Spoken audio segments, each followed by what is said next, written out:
আসসালামু আলাইকুম। প্রিয় দর্শক, বিএনপি সরকার দায়িত্ব নিয়েছে, এখনো কিন্তু খুব এক মাসও হয়নি, 20 দিনও হয়নি। কিন্তু এরই মধ্যে নানা আলোচনা এবং এদের নানা কর্মকাণ্ড দেখে অনেকে বলতে শুরু করেছেন যে সকালটা কেমন যাচ্ছে সেটা দেখতে হবে। সকালের আমরা অনেক কিছু দেখেছি এ পর্যন্ত। কিছু কিছু আচরণ আমাদের ভালো লাগেনি, আমরা বলেছি, অনেকেই বলেছে। আবার কিছু কিছু আচরণ কারো ভালো লেগেছে, কারো ভালো লাগেনি। আবার কিছু আচরণ সবারই ভালো লেগেছে।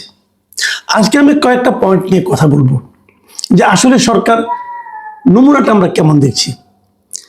আমি তারেক রহমানকে দেখে সত্যি কথা বলতে গিয়ে আমি স্বীকার করতে চাই এবং আমি স্বীকার করবো যে তারেক রহমানের কর্মকাণ্ড কিন্তু আমার পছন্দ হচ্ছে। মানে উনি নিজে যা করছেন একটার সঙ্গে একটা তুলনা করে আমার মনে হচ্ছে যে না, বোধ করি দেশে একজন যোগ্য লোকের হাতে পড়েছে।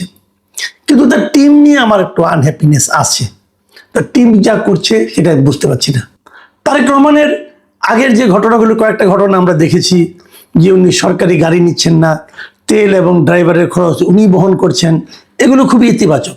আবার ওখানে দুঃখ ছিল আমার যে ওনার মতো এরকম একটা ইতিবাচক সিদ্ধান্ত উনি নিলেন, সেটা ওনার মন্ত্রিসভার খুব বেশি লোক কিন্তু এটা ফলো করলো না। এটা আমার জন্য একটু বেদনা দিয়েছে আর কি। যাই হোক, আমি একটু হতাশ হয়েছি এই কারণে যে উনি যা করতে চাচ্ছেন তাকে উনি করতে পারবেন কিনা বুঝতে পারছি না। উনি দুর্নীতির বিরুদ্ধে যেরকম একদম কঠোর একটা ব্যবস্থা নিয়েছিলেন যে দুর্নীতির গলা টিপে ধরবেন, এবং আমি নিজেও মনে করি এদেশের উন্নয়নের পথে যতগুলি বাধা আছে তার মধ্যে সবচেয়ে বড় বাধা হচ্ছে দুর্নীতি। কিন্তু সেই দুর্নীতির ব্যাপারে ওনার যারা মন্ত্রী আছেন তারা কি ওনার সঙ্গে ওনার যে মনোভাব সেই মনোভাবকে ফলো করতে পারছেন? এটা নিয়েও কিন্তু আমার একটু দ্বিধা আছে। আজকে দেখলাম টিআইবি মানে ট্রান্সপারেন্সি ইন্টারন্যাশনাল বাংলাদেশ, তারা একটা প্রেস কনফারেন্স করেছে এবং সেই প্রেস কনফারেন্সে তারা কিন্তু এই কথাটা উল্লেখ করেছে এবং তারা বলেছে যে সরকার যে দুর্নীতির বিরুদ্ধে কঠোর বার্তা দিতে চাচ্ছে তার সঙ্গে বাংলাদেশ ব্যাংকে তারা যে গভর্নর নিয়োগ করেছে সেটা সাংঘর্ষিক, সেটা সামঞ্জস্যপূর্ণ নয়। এবং তারা বলছে দুর্নীতির বিরুদ্ধে খালি মুখে বললেই হবে না, সেটা দলীয় পর্যায়ে কঠোর বার্তা দিতে হবে, না হলে এটা হবে না। এবং টিআইবির যিনি নির্বাহী পরিচালক ডক্টর ইফতেখারুজ্জামান, উনি কি বলেছেন আমি আপনাদের একটু পড়ে শোনাই। উনি বলেছেন, গণমাধ্যমে প্রকাশিত তথ্যে দেখা গেছে যে নবনিযুক্ত গভর্নরের ক্ষেত্রে জোরালো স্বার্থের সংঘাত বিদ্যমান। এমন নেতৃত্বের হাতে কেন্দ্রীয় ব্যাংক নিরাপদ নয় এবং এর ফলে নজরদারি সংস্থা হিসাবে বাংলাদেশ ব্যাংকের নিরপেক্ষ ভূমিকা পালনের সুযোগ বিঘ্নিত হবে। দেখেন, এই বাংলাদেশ ব্যাংকের গভর্নর নিয়ে কিন্তু শুরুতেই একদম প্রথম দিনেই কিন্তু আমি বলেছিলাম এটা ঠিক হচ্ছে না, এবং এটা যে ঠিক হচ্ছে কি হচ্ছে না এই ব্যাপারে সরকারের দিক থেকে কিন্তু আমরা কোনো ধরনের ব্যাখ্যা অথবা বিশ্লেষণ পাইনি। সরকারের ভাবখানা, বিশেষ করে অর্থ মন্ত্রণালয়ের যিনি দায়িত্বে আছেন মিস্টার আমির খুসরো মাহমুদ চৌধুরী, উনি যেভাবে এটা প্রতিক্রিয়া প্রকাশ করেছেন আমার তো হতাশ লেগেছে। মানে উনি যেন কাউকে পাত্তাই দিতে চাচ্ছেন না। উনি বলতে চাচ্ছেন আমাদের একটা প্ল্যান আছে, আমাদের প্ল্যান আমরা বাস্তবায়ন করবো। কেন ভাইয়া, আপনার প্ল্যান কি? জনগণের প্ল্যানের বাইরে আপনার প্ল্যান থাকবে কেন? এরকম প্ল্যান তো আওয়ামী লীগের আমলে ছিল, লুটপাটের প্ল্যান। আপনি কি সেই প্ল্যান ধারাবাহিকতা চাচ্ছেন? আপনার বাড়ি চট্টগ্রাম, চট্টগ্রামেরই একজন তো বাংলাদেশে লুটপাটের ইতিহাসে একটা ইতিহাস রচনা করেছেন মিস্টার এস আলম। যোগাযোগ হয়ে গেছে নাকি ভাই? এই ধরনের প্রশ্ন কিন্তু আমরা করবো। ভাই, আমার দেশটাকে কে নিয়ে যাচ্ছে? আপনার প্ল্যানটা কি? নতুন সরকারের প্ল্যান থাকবে, আপনাকে সেই প্ল্যান এক্সপ্লেন করতে হবে। আপনি যেই হন না কেন আপনাকে বলতে হবে কেন আপনি এই একজন গার্মেন্টস ব্যবসায়ীকে বাংলাদেশ ব্যাংকের গভর্নর বানাচ্ছেন। আপনি ব্যাখ্যা করেন, আমরা ব্যাখ্যাটা শুনি। ব্যাখ্যা তো করতে পারতেছেন না, কারণ আপনার কাছে কোনো ব্যাখ্যা নাই। যে উদ্দেশ্যে আপনি করেছেন সেই উদ্দেশ্যটা আপনি ব্যাখ্যা করে কারো কাছে আপনি এটাকে জাস্টিফাই করতে পারছেন না।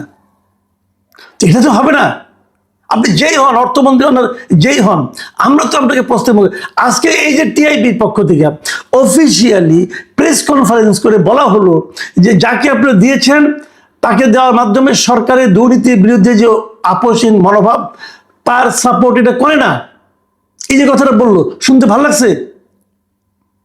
আমি যদি বিএনপির সমর্থক হই, ধরেন আমি বিএনপিকে ভোট দিয়েছি, ধরেন আমি বিএনপির সাফল্য চাই, তো টিআইবির এই বক্তব্য শুনতে কি আমার ভালো লাগবে? আমার তো ভালো লাগবে না, আপনার লাগতে পারে, কারণ আপনার অন্য কোনো লাভ টাভ থাকতে পারে, কিন্তু আমার তো ভাই একজন নাগরিক হিসেবে ভালো লাগে নাই। আমরা তো 15 দিনের মাথায় এসে নিয়ে এই ধরনের বিতর্কিত কর্মকাণ্ড হোক, এটা তো ভাই আমরা চাইবো না। আমি বিএনপির যারা নাকি শীর্ষ নেতৃবৃন্দ আছেন তাদের কাছে বলবো, ভাই এমন কিছু প্লিজ করবেন না যে জিনিসটা আপনারা ব্যাখ্যা করতে পারবেন না। আর যদি এটা নিয়ে প্রশ্ন ওঠে, আপনাদের দায়িত্ব হবে সেটা আপনারা কেন করছেন সেই জিনিসটা জনগণের সামনে এক্সপ্লেইন করা। আপনারা ব্যাখ্যা করে প্রমাণ করেন যে আপনারা ভালো কাজ করেছেন। এই যে এত প্রশ্ন উঠছে, আপনারা কি মনে করছেন প্রশ্ন উত্তর দিবেন না আর আপনার হয়ে যাবে? এত স্বরাষ্ট্র আপনি পান নাই, ভোটে পাস করেছেন, 2/3 আসন পেয়েছেন, তার মানে এই না আপনাদের কোনো কথা নিয়ে আমরা প্রশ্ন করতে পারবো না। আপনাদের যে শীর্ষ নেতা তার দিকে খেয়াল করেন, দেখেন ওই ভদ্রলোক কি করতেছে, তাকানোর দিকে। নিজেরা তো একটা গাড়ির মায়া ছাড়তে পারেন নাই, বড় বড় কথা বলেন, এটা চলবে না। দেখেন আমি এই টিআইবির যিনি নির্বাহী পরিচালক আছেন ডক্টর ইফতেখারুজ্জামান, তার আরেকটা বক্তব্য আমি আপনাদেরকে আরেকটা কোট আপ করছি আপনাকে। তিনি বলেছেন, তিনি আশঙ্কা প্রকাশ করে বলেছেন যে এই ধরনের নিয়োগের মাধ্যমে বিতর্কিত ব্যবসায়ী গোষ্ঠী বা অর্থ পাচারকারী শীর্ষ ব্যক্তিরা পুনরায় কর্তৃত্ব ফিরে পাওয়ার সুযোগ পেতে পারে, যা রাষ্ট্রের জন্য কোনোভাবে কল্যাণকর হবে না। এই কথার কি জবাব দিবেন? আমি জনাব তারেক রহমানকে অনুরোধ করব, এই বিষয়ে আপনি হস্তক্ষেপ করুন, জরুরি ভিত্তিতে করুন, পরে কিন্তু আর সময় থাকবে না। আমি আরেকটা ঘটনা বলবো আজকে, সেটাও একটা প্রেস কনফারেন্সের বক্তব্য। সেই বক্তব্য দিয়েছেন প্রধান বিরোধী দল জামায়াতে ইসলামী। জামায়াতে ইসলামী বলেছেন যে ইলেকশনের যে ইঞ্জিনিয়ারিং হয়েছে, এটা উনি দুটো ঘটনার কথা বলেছেন এবং বলছেন এই দুইজন উপদেষ্টাকে, সাবেক দুইজন উপদেষ্টাকে জিজ্ঞাসাবাদ করতে হবে। এই দুই উপদেষ্টা কে কে? একজন সৈয়দ রিজওয়ানা হাসান আর একজন হলো খলিলুর রহমান। খলিলুর রহমানকে যেদিন নিয়োগ দেওয়া হয় সেই দিন বলেছিলাম এটা আপনারা করে ঠিক করলেন না। এই ক্ষেত্রে অন্য কোনো ব্যাখ্যা পেলাম না, এবং এই ব্যাখ্যাটা আমি স্বয়ং প্রধানমন্ত্রী তারেক রহমানের কাছে দাবি করছি যে আপনি তাকে নিয়োগ করেছেন, কেন করলেন? আপনি কার কাছে ধরা আছেন? আমরা কিন্তু এমন প্রধানমন্ত্রী চাই না যেই নাকি নিজের ইচ্ছায় কাজ করতে পারবেন না, যেই নাকি অন্য কারো কাছে ধরা থাকবেন, মানে কারোর কাছে তার কোনো এক ধরনের জবাবদিহিতার ব্যাপার থাকবে, এটা কিন্তু আমরা চাই না ভাই। হোয়াই খলিলুর রহমান? এখন এটা কি হয়েছে, যে আশঙ্কাটা আমি তখন করেছিলাম সে আশঙ্কাটা আজকে জামাত উচ্চারণ করছে।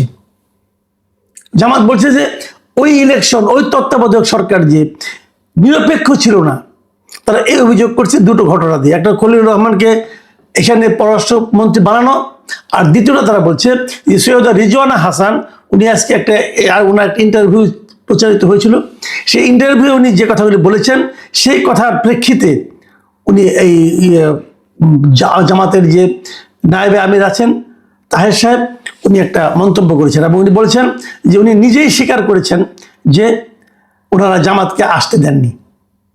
এবং উনি কি বলেছেন, সৈয়দ রিজওয়ান হাসান, মানে তার ভাষায় আর কি উনি যেটা বলছেন আর কি, মানে রিজওয়ান হাসান যে কথা বলছেন যে নারীদের উপযুক্ত অধিকারকে নিশ্চিত করতে পারেনি, তারা বিরোধী দলে থাকলেও আমরা কিন্তু তাদের মূল ধারায় বা প্রধান শক্তি হিসেবে আসতে দেইনি। তার মানে উনি আসতে দেননি। উনি বলতে চাচ্ছেন যে জামাতের কাছে নারীদের অধিকার নিয়ে প্রশ্ন আছে, এবং প্রশ্ন আছে বলেই ওনারা জামাতকে, যদিও জামাত বিরোধী দলে আছে কিন্তু জামাতকে ওনারা মূল ধারায় মানে মূল শক্তি হিসেবে, প্রধান শক্তি হিসেবে আসতে দেননি। ভাই আপনারা দেওয়া না দেওয়ার কে? তার মানে আসতে দেওয়া না দেওয়ার ব্যাপারে ওনার একটা ভূমিকা ছিল ওনাদের মানে এই অন্তর্বর্তীকালীন সরকারের। এই ধরনের কথা যদি বলে তো ওনাদেরকে জিজ্ঞাসাবাদ করা উচিত, আসলে কি তাহলে ইঞ্জিনিয়ারিং হয়েছে? আসলে কি তাহলে মানে জামাতকে আসতে না দেওয়ার জন্য নানা ধরনের কর্মকাণ্ড হয়েছে, ফন্দি ফিকির হয়েছে? ভাই এটা তো কোনো কথা হলো না। আবার তাদের একজনকে আইনে আপনি যখন উপদেষ্টা বানালেন তখন তো অনেকে সন্দেহ করতেই পারে, তাহলে আপনারা জানতেন এই ষড়যন্ত্রের ব্যাপারটা, এই ইঞ্জিনিয়ারিং এর ব্যাপারটা আপনিও জানতেন, এবং তারই পুরস্কার স্বরূপ ওনাকে নিয়ে আসছেন। জামাত তখন এটাও বলছে যে লন্ডনে আপনাদের সঙ্গে এই আন্ডারস্ট্যান্ডিং হয়েছিল। আমার কথা হলো এমন কাজ কেন করবেন যে কাজ করলে প্রশ্ন উঠবে? দেখেন, আপনার প্রধান বিরোধী দল যেটা আছে, যারা আছে, তারা যখন এই প্রশ্নগুলি উঠায়, তখন কিন্তু এই প্রশ্নগুলিকে আপনি উড়িয়ে যেতে পারবেন না। আপনাকে এটা এক্সপ্লেন করতে হবে। কেবল তাই নয়, নির্বাচনটা যে সঠিক হয়েছে, অবাধ হয়েছে, সুষ্ঠু হয়েছে, সেটা আপনাকে প্রমাণ করার জন্য জামাতের যে দাবি, এই দাবিকে আপনাকে গুরুত্ব দিতে হবে।